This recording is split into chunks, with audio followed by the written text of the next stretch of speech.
بسم اللہ الرحمن الرحیم۔ السلام علیکم۔ ایک دن میرا اردلی میرے پاس آیا۔ وہ کچھ پریشان لگ رہا تھا۔ میں نے اسے وجہ پوچھی تو اس نے کچھ نہ بتایا اور صرف یہ کہا کہ مجھے کل چھٹی چاہیے۔ میں نے پوچھا خیریت ہے تو کہنے لگے کہ جی میں نے اپنے پیر صاحب سے ملنے جانا ہے۔ میں نے اس کو پریشان دیکھتے ہوئے مزید کوئی بات نہ کی اور اسے چھٹی دے دی۔ ایک دن بعد دوبارہ جب وہ ڈیوٹی پر آیا تو بڑا حساس بساس لگ رہا تھا۔ میں نے وجہ پوچھی تو بڑا خوش ہو کر کہنے لگا کہ میری زندگی کی سب سے بڑی ٹینشن ختم ہو گئی ہے۔ میں نے کہا ایسی کون سی پریشانی تھی جو تمہاری ختم ہو گئی ہے؟ اس نے مجھے کہا کہ میرے 3 بیٹے ہیں جبکہ 2 بیٹیاں ہیں اور 3 مرلے کا چھوٹا سا مکان ہے۔ جو تنخواہ ملتی ہے اس سے بڑی مشکل سے گزر بسر ہوتا ہے، جبکہ 2 بیٹے جوان ہیں، ایک 8ویں پاس ہے اور دوسرے نے میٹرک بڑی مشکل سے پاس کی ہے۔ کوئی اچھی نوکری ملتی نہیں اور میرا بڑا بیٹا کوئی معمولی نوکری کرنے پر راضی نہیں۔ اب جوان اولاد ہے، ہر روز لڑتے جھگڑتے بھی اچھے نہیں لگتے۔ میں بہت پریشان تھا تو میں نے سوچا کہ اپنے پیر خانہ جانا چاہیے۔ میں وہاں گیا ہوں تو میری پریشانی ختم ہو گئی۔ میں نے اردلی سے کہا کہ کیا پیر صاحب نے آپ کے بچوں کو کوئی نوکری دے دی ہے؟ تو اس نے کہا کہ نہیں جی، نوکری کا بوجھ اتار دیا ہے۔ میں نے کہا کیا مطلب؟ تو اس نے کہا کہ میں پیر صاحب کے پاؤں دبا رہا تھا اور اچانک پیر صاحب کی نظر میرے چہرے پر پڑی تو مجھ سے پوچھتے ہیں کہ پریشان لگ رہے ہو؟ میں نے کہا جی۔ انہوں نے وجہ پوچھی تو میں نے بتایا کہ آمدن کم ہے جبکہ خرچے زیادہ ہیں، مہنگائی بہت بڑھ گئی ہے اور 2 جوان بیٹے ہیں، دونوں ہی نوکری نہیں کرنا چاہتے۔ مجھے ان کے مستقبل کے بارے میں فکر ہو رہی ہے کیونکہ میری اتنی آمدن نہیں کہ میں اتنے پیسے جوڑ سکوں کہ ان کو کوئی اچھا سا کاروبار کروا سکوں۔ پیر صاحب نے مسکراتے ہوئے کہا کہ اگر آپ کی اولاد فرما بردار ہے تو پھر پیسے جوڑنے کی کیا ضرورت ہے، اور اگر آپ کی اولاد نافرمان ہے تو پھر ان کے لیے پیسے جوڑنے کی کیا ضرورت ہے، اور ان کے مستقبل کی تجھے کیا فکر ہے؟ باتوں باتوں میں پیر صاحب نے مجھے کہا کہ تم جانتے ہو کہ ایمان کا آخری درجہ کیا ہے؟ میں نے کہا فرمائیے۔ انہوں نے کہا کہ کبھی بھی دل میں یہ خیال آ جائے کہ میرے بعد میرے بچوں کا کیا ہوگا تو آپ ایمان کے آخری درجے پہ کھڑے ہیں، یعنی یہ سوچ لیا کہ میرے بعد میری اولاد کیسے اور کون پالے گا؟ آپ کے والدین کو اللہ نے پالا تھا، آپ کو اللہ پال رہا ہے، آپ کے بچوں کو اللہ نہیں پالے گا؟ یہ کیسے ممکن ہے؟ یقین محکم، عمل پہم، محبت فاتحہ۔ بس جی، جب وہاں سے اٹھا تو طبیعت بڑی خوش تھی۔ اب زبان پر ہر وقت اللہ کا شکر جاری ہو گیا ہے۔ قدرت اللہ صاحب کہتے ہیں کہ میں نے اردلی سے کہا کہ بے شک تمہارے پیر صاحب نے تمہیں ایک پتے کی بات بتائی ہے، یہ کسی بھی انسان کے قلب کے لیے انتہائی مفید ہے کہ وہ یہ جان لے کہ رزق دینے والا اور پالنے والی ذات اللہ کی ہے۔ اللہ کو کسی سہارے، کسی وسیلے کی ضرورت نہیں، ماں باپ ہوں یا نہ ہوں، اس نے جس کو جہاں پہنچانا ہے وہ پہنچا کر رہتا ہے۔ اور میں نے بھی اس کی یہ بات سن کر بڑا کچھ سیکھا کہ اگر اولاد فرما بردار ہے تو پھر پیسے جوڑنے کی، مال بنانے کی، جائیداد بنانے کی کیا ضرورت ہے؟ جائز ناجائز دولت اکٹھی کرنے کی کیا ضرورت ہے؟ اور اگر اولاد نافرمان ہے تو پھر بھی جائیداد اکٹھا کرنے کی کیا ضرورت ہے؟ ہر عقل رکھنے والے کے لیے یہ بہت ہی پتے کی بات ہے۔ اسی طرح رمضان ایک درزی تھا جو زنانہ اور مردانہ دونوں قسم کے کپڑوں کی سلائی کرتا تھا۔ وہ ایسے ایسے کپڑے سیتا کہ لڑکیاں اس کی سلائی کو پسند کرتی اور اس کی دکان پر مردوں سے زیادہ عورتوں کا ہجوم ہوتا تھا۔ اس نے اپنی دکان میں 20 سے زیادہ شاگرد رکھے ہوئے تھے کیونکہ کام کا بوجھ بہت زیادہ تھا اور یہ کپڑے سینے میں خاص مہارت رکھتا تھا، لہٰذا اس کا کاروبار بہت بڑھ چکا تھا۔ ایک دکان اس نے اپنے بھائی کو بھی بنا کر دی تھی۔ یہ شام کا ٹائم تھا جب اس کے تمام شاگرد اپنے اپنے گھروں کی جانب واپس لوٹ چکے تھے۔ وہ اپنی دکان میں بیٹھ کر کپڑوں کی گنتی کر رہا تھا۔ آدھے گھنٹے بعد اس کا ارادہ تھا کہ دکان بند کر کے گھر واپس چلا جائے گا۔ وہ اپنی دکان بند کرنے والا ہی تھا کہ ایک لڑکی اس کی دکان میں داخل ہوئی۔ اس کے ہاتھ میں ایک قیمتی زنانہ جوڑا تھا۔ لڑکی نے رمضان سے کہا کہ میں نے آپ کے کام کی کافی تعریف سنی ہے، اس لیے دوسرے شہر سے خصوصاً آپ کے پاس آئی ہوں۔ اس نے وہ سوٹ رمضان کے حوالے کیا اور پھر اس کے بعد اپنے بیگ سے ایک موبائل نکالا۔ موبائل سے ایک ڈیزائن اس نے رمضان کو دکھایا اور کہا کہ اس ڈیزائن کا مجھے ایک سوٹ تیار کر دے۔ رمضان نے 1 ہفتے کا ٹائم مانگا لیکن لڑکی نے یہی کہا کہ میری بہن کی شادی ہے، لہٰذا 3 دن کے اندر اندر مجھے یہ سوٹ تیار چاہیے۔ رمضان نے کہا ٹھیک ہے، میں 3 دنوں میں یہ سوٹ تیار کر کے دے دوں گا۔ اس کے بعد اس لڑکی نے رمضان سے کہا کہ آپ میرا ناپ لے لیں۔ رمضان نے کہا کہ میں عورتوں کا ناپ نہیں لیتا، آپ کاغذ پر اپنا ناپ لکھ کر بتائیں تاکہ اس لحاظ سے میں سوٹ تیار کر سکوں، مگر اس کے باوجود لڑکی بار بار ضد کر رہی تھی کہ آپ میرا ناپ لیں تاکہ بعد میں آپ کو پریشانی کا سامنا نہ ہو اور سوٹ خراب نہ ہو جائے۔ رمضان اس عورت کا ناپ لینے لگا تو وہ چیخنے لگی، چلانے لگی۔ رمضان اس لڑکی کے رویے پر حیران ہوا۔ اس نے چیخ چیخ کر آدھا بازار جمع کر لیا۔ لوگوں کا ہجوم رمضان کی دکان کے اندر جمع ہو گیا۔ ہجوم میں ایک شخص نے لڑکی سے پوچھا کہ کیا معاملہ ہے، آپ کیوں چیخ رہی ہیں؟ اس نے بتایا کہ میں اس کی شہرت سن کر اس کے پاس یہ سوٹ سلوانے آئی تھی، لیکن اس نے ریپ کرنے کی کوشش کی ہے۔ لڑکی کی بات سن کر رمضان نے کہا کہ یہ جھوٹ بول رہی ہے، میں نہیں جانتا کہ یہ مجھ پر جھوٹا الزام کیوں لگا رہی ہے اور اس کے پیچھے اس کے کیا مقاصد چھپے ہوئے ہیں، لیکن اس بات میں کوئی صداقت نہیں۔ ہماری قوم تو ویسے ہی ایسے موقع کی تلاش میں ہوتی ہے، اور کسی کو مارنے کا موقع وہ کیسے ضائع کر سکتے ہیں۔ لوگوں نے آؤ دیکھا نہ تو زور زور سے وہ رمضان کو مارنے لگے۔ جس کے ہاتھ میں جو چیز تھی وہ رمضان پر پھینکنے لگا۔ ہجوم کو مشتعل دیکھا تو ایک بزرگ نے لوگوں کو مشورہ دیا کہ آپ لوگوں کا یہ رویہ درست نہیں، آپ قانون ہاتھ میں نہیں لے سکتے، بہتر یہی ہے کہ آپ اس کو پکڑ کر پولیس اسٹیشن لے چلیں تاکہ اس کے خلاف قانونی کارروائی کی جا سکے۔ لوگوں نے بزرگ کے مشورے پر عمل کیا، پھر اس کو مارتے ہوئے پولیس اسٹیشن لے گئے۔ لڑکی جس کا نام ہینا تھا وہ بھی پھٹے پرانے کپڑوں کے ساتھ ہجوم کے پیچھے پیچھے پولیس اسٹیشن آئی۔ انسپیکٹر کو ہجوم نے بتایا کہ اس درزی نے لڑکی کا ریپ کرنے کی کوشش کی ہے۔ لڑکی کی پکار سن کر ہم اس کے پاس آئے اور اس کو پکڑ کر آپ کے پاس لائے ہیں۔ انسپیکٹر نے لڑکی کے کپڑے دیکھے، پھر اس کے بیانات ریکارڈ کروائے۔ لڑکی نے بھی یہی کہا کہ اس نے میرا ریپ کرنے کی کوشش کی تھی، لیکن اللہ بھلا کرے ان لوگوں کا جنہوں نے میری جان بچائی اور میری عزت بھی۔ 45 شہریوں نے اس درزی کے خلاف گواہی بھی دی، جس کی وجہ سے درزی کو جیل میں ڈالا گیا۔ بعد میں عدالت کی طرف سے درزی کو 5 سال کی قید اور 2 لاکھ جرمانے کی سزا سنا دی گئی۔ یہ خبر درزی پر پہاڑ بن کر گری، کیونکہ اسے اس بات کی بالکل امید نہیں تھی۔ کچھ دن پہلے ہی اس کا کاروبار کافی بڑھ چکا تھا، پورے شہر میں اس کی دکان کے چرچے تھے اور لوگ اس کی صلاحی کو بہت پسند کرتے تھے۔ مگر اب وہ کافی پریشان تھا، کیونکہ دکان کو سنبھالنے والا کوئی دوسرا نہیں تھا۔ اس کا بھائی دوسرے شہر میں کام کرتا تھا اور شاگرد بھی ایسے تھے جو براہ راست کام نہیں کر سکتے تھے۔ ان کو بھی سربراہ کی ضرورت تھی۔ جیل میں بیٹھ کر وہ بار بار یہی سوچ رہا تھا کہ یہ لڑکی کون تھی اور اس نے میرے ساتھ آخر ایسا کیوں کیا۔ وہ اپنے ماضی پر نظر دوڑانے لگا کہ اس سے ایسی کون سی خطا ہوئی، اس نے ایسا کیا کیا جو لڑکی اس کی دشمن بن گئی۔ ہینا کو اس نے پہلی بار دیکھا تھا، اس سے پہلے تو ان کا آپس میں کبھی سامنا بھی نہیں ہوا تھا، تو اس لڑکی نے ایسا کیوں کیا۔ رمضان کا باپ وفات پا چکا تھا، اور جب ماں کو رمضان کی قید کی خبر ملی تو وہ پریشان ہوتی ہوئی بھاگی آئی۔ اپنے بیٹے سے ملاقات کے لیے ماں کے چہرے پر پریشانی دیکھ کر رمضان نے اسے تسلی دی اور کہا کہ ماں، میں جلدی جیل سے باہر آ جاؤں گا، میں نے ایک وکیل صاحب سے بات کی ہے، میری ضمانت ہو جائے گی۔ ماں اسے پوچھنے لگی کہ لڑکی نے تمہارے ساتھ ایسا کیوں کیا، اس لڑکی کی تمہارے ساتھ کوئی دشمنی تھی کیا؟ تو رمضان اپنی ماں کو یہی بتانے لگا کہ میں اس کو جانتا تک نہیں، میں نہیں جانتا اس نے ایسا کیوں کیا۔ ماں اس سے کہنے لگی، ہو سکتا ہے کسی دوسرے دکاندار نے تمہارے حسد میں آ کر اس لڑکی کو تمہاری دکان میں بھیجا ہو تاکہ تمہارا کاروبار بند ہو جائے۔ رمضان نے ماں سے کہا کہ یہ کہنا قبل از وقت ہوگا، فی الحال میں ایسا کچھ نہیں کہہ سکتا، مگر میں آپ سے وعدہ کرتا ہوں کہ میں حقیقت جاننے کی پوری کوشش کروں گا۔ اس کے دن رات جیل کے اندر کٹ رہے تھے۔ جو وقت گزر رہا تھا اس کی پریشانی بڑھتی جا رہی تھی، کیونکہ دکان کو سنبھالنے والا کوئی نہیں تھا۔ عید قریب تھی اور کافی ایسے کپڑے تھے جو عید سے پہلے تیار کرنے تھے، لیکن اس کی غیر موجودگی میں ایسا ممکن نہیں تھا، اور وکیل کی طرف سے بھی کوئی اچھی خبر نہیں ملی تھی، کیونکہ اس کی ضمانت کی درخواست بھی خارج ہو چکی تھی اور اس کی سزا اور جرمانہ عدالت کی طرف سے برقرار تھا۔ ان حالات کو دیکھتے ہوئے وہ بہت پریشان ہوا، اپنے گھر کے لیے، ماں کے لیے، اپنے کاروبار کے لیے مسلسل پریشان تھا۔ جیل کے اندر ایک ایک دن اس پر بہت بھاری پڑ رہا تھا، اور یہ 5 سال کا عرصہ 50 برس کا محسوس ہو رہا تھا۔ جیل کے اندر ایک اصغر نامی شخص کے ساتھ اس کی ملاقات ہوئی۔ اس نے اپنی ساری کہانی اصغر کو بتائی تو اصغر مسکرانے لگا۔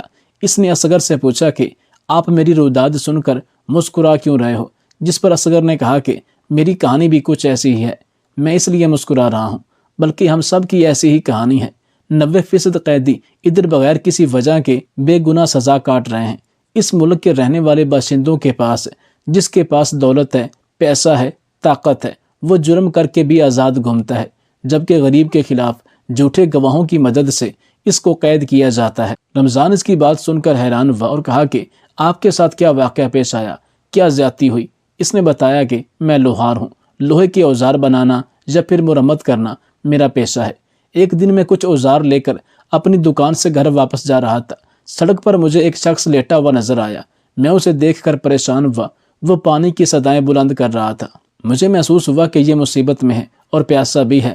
میں پانی کی بوتل لے کر اس کے پاس گیا، دیکھا تو زندگی اور موت کی کشمکش میں تھا۔ حالانکہ وہ پانی مانگ رہا تھا لیکن وہ پانی پینے کی پوزیشن میں نہیں تھا، اور میری پریشانی میں اضافہ ہوا جب میں نے دیکھا کہ اس کے سینے میں کسی نے خنجر گھونپ دیا تھا۔ اس حالت میں مجھے کچھ سمجھ نہ آئی کہ میں کیا کروں۔ پہلے تو میں نے سوچا کہ اس کی مدد کروں، اس کو اسپتال لے جاؤں، لیکن پھر یہ بھی سوچا کہ میں مصیبت میں پھنس سکتا ہوں۔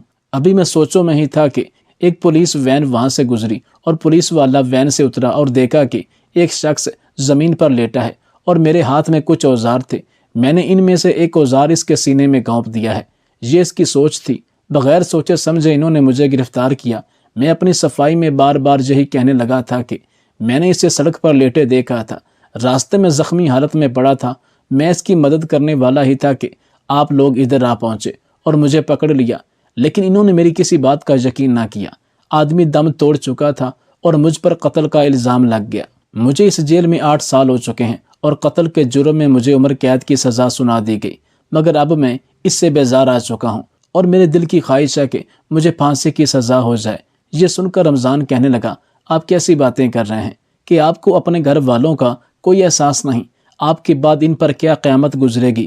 لوہار کہنے لگا، میرے ہونے یا نہ ہونے سے کسی کو کوئی فرق نہیں پڑتا، کیونکہ میری بیوی مجھ کو چھوڑ کر جا چکی ہے، والدین کا بھی انتقال ہو چکا ہے۔ میرے وہ بھائی جن کو محنت مزدوری کر کے میں نے پڑھایا لکھایا، جب اعلیٰ عہدے پر پہنچے تو وہ بھی مجھے چھوڑ کر چلے گئے۔ انہیں معلوم تھا کہ میں مصیبت میں پھنس چکا ہوں، جیل میں چکیاں پیس رہا ہوں، لیکن اس کے باوجود ایک دفعہ وہ مجھ سے ملاقات کرنے کے لیے آئے تھے، لیکن دوبارہ وہ نہ آئے۔ میرے بھائی، یہ دنیا ہے اور دنیا میں مشکل وقت میں لوگ آپ کو چھوڑ کر چلے جاتے ہیں، لیکن جب آپ دولت مند ہوں اور خوشحال ہوں تو لوگ آپ سے دوستی کرنا پسند کرتے ہیں۔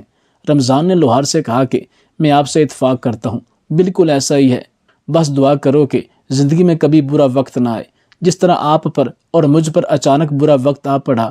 رمضان لوہار سے پوچھنے لگا، اگر آپ برا نہ مانیں تو میں آپ سے ایک بات پوچھنا چاہتا ہوں کہ کبھی زندگی میں آپ سے کوئی ایسی غلطی ہوئی جس کا آپ کو افسوس ہے کہ کاش ایسا نہ ہوتا؟ لوہار تھوڑی دیر خاموش رہا، پھر بولا، ہاں، ایک بات کا ملال ہے مجھے، ساری زندگی رہے گا۔ میں ایک بار اپنی دکان میں بیٹھا تھا، اوزار تیز کر رہا تھا، جبکہ میری بیوی مجھے کھانا دے کر واپس چلی گئی۔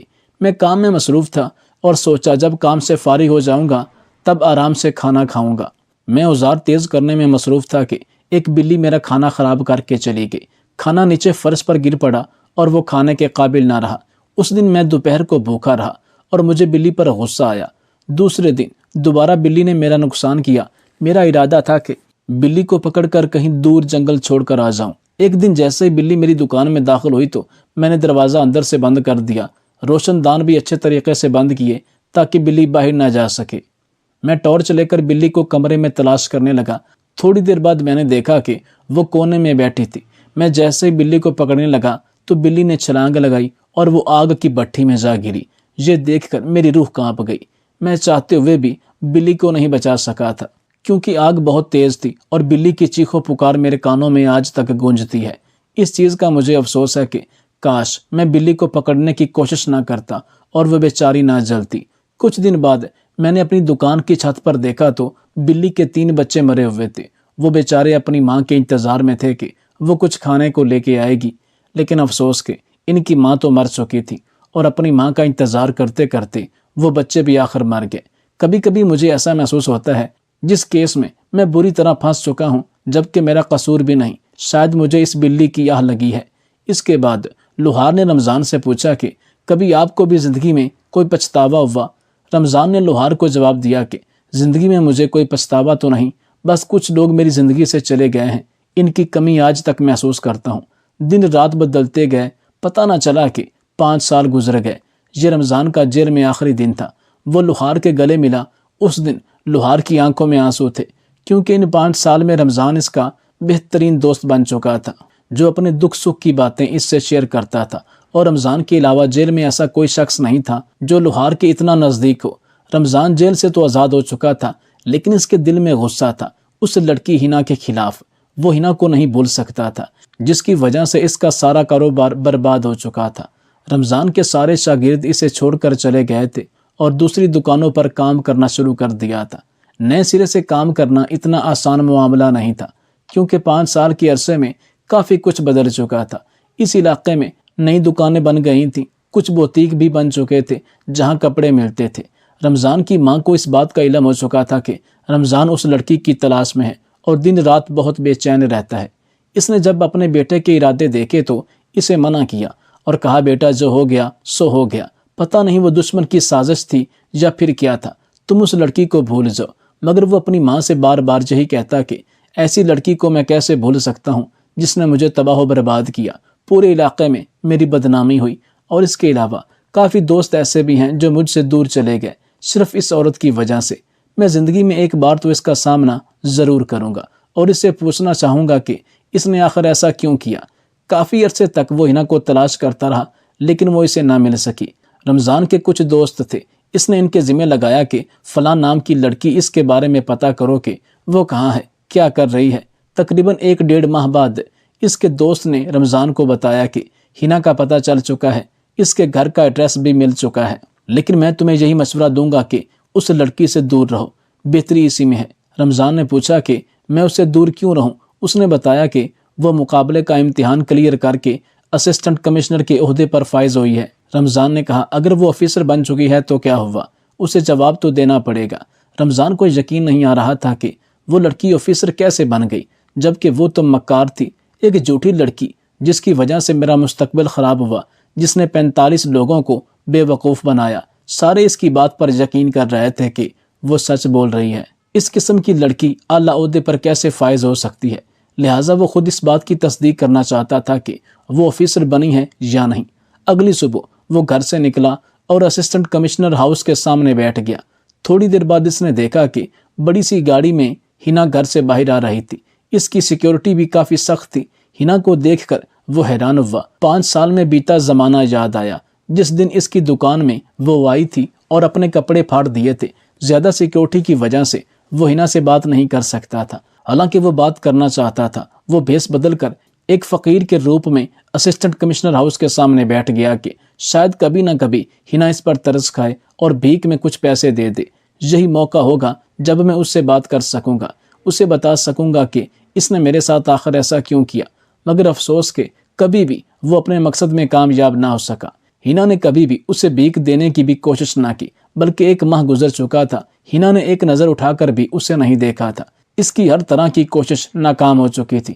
وہ اپنا درزی کا پیشہ چھوڑ چکا تھا، مگر ایک دن اس کے دل کی مراد پوری ہوئی جب اس نے اخبار میں ایڈ دیکھا۔ اسسٹنٹ کمشنر ہاؤس کے لیے ایک صفائی کرنے والے کی ضرورت تھی جو جھاڑو دے سکے۔ اس جاب کے لیے رمضان نے اپلائی کیا اور اس کی سلیکشن ہو گئی۔ اب وہ آسانی سے ہنا کا سامنا کر سکتا تھا اور اس موقع کی تلاش میں تھا کہ کسی طرح ہنا کے روبرو آ سکے۔ ایک دن وہ جھاڑو دے رہا تھا اور ہنا اپنے آفس میں اکیلی تھی۔ یہ موقع اچھا تھا۔ آخرکار اس نے موقع کا فائدہ اٹھاتے ہوئے ہنا کے آفس میں گیا، جیب سے چاقو نکالا، سیکیورٹی گارڈ رمضان کی طرف لپکا۔ رمضان نے وہ چاقو جلدی سے ہنا کی گردن پر رکھا اور دھمکی دی کہ اگر کوئی بھی میرے قریب آیا یا مجھے ہنا سے بات کرنے میں رکاوٹ پیش آئی تو میں اس کی گردن کاٹ دوں گا۔ ہنا کے حکم پر تمام سیکیورٹی گارڈ واپس اپنی اپنی پوزیشن پر چلے گئے۔ تب رمضان نے جلدی سے دروازہ اندر سے لاک کر دیا۔ ہنا سے کہا کہ کیا تم مجھے پہچانتی ہو؟ اگر مجھے بھول چکی ہو تو میں خود ہی بتلا دیتا ہوں کہ میں وہی رمضان ہوں جس کی دکان میں آج سے 5 سال پہلے آپ آئی تھی۔ تم نے میرے ساتھ ایسا کیوں کیا؟ تمہاری میرے ساتھ ایسی کیا دشمنی تھی؟ ہنا کافی دیر خاموش رہی، پھر رمضان کی طرف دیکھ کر بولی کہ میں نے اپنی بہن کا بدلہ لیا ہے۔ اس کی بات سن کر رمضان حیران ہوا، کہا کہ کیسی بہن کا بدلہ؟ میں کچھ سمجھا نہیں۔ میں نے تمہاری بہن کے ساتھ کیا کیا؟ ہنا نے کہا کہ میری بہن عائشہ۔ عائشہ کا نام سن کر رمضان کے رونگٹے کھڑے ہو گئے۔ کافی دیر اسے کچھ سمجھ نہیں آ رہا تھا کہ وہ آخر کھڑا کہاں ہے۔ ہنا نے رک کر کہا کہ تم نے میری بہن کے ساتھ جو کیا میں کسی صورت معاف نہیں کر سکتی تھی۔ یہ تو شکر کرو کہ تمہاری جان بچ گئی، ورنہ تمہیں جان سے مارنے کا میرا منصوبہ تھا۔ تمہاری وجہ سے میری بہن عائشہ نے خودکشی کی کوشش کی تھی، لیکن شاید اس کی زندگی کے دن باقی تھے کہ وہ بچ گئی۔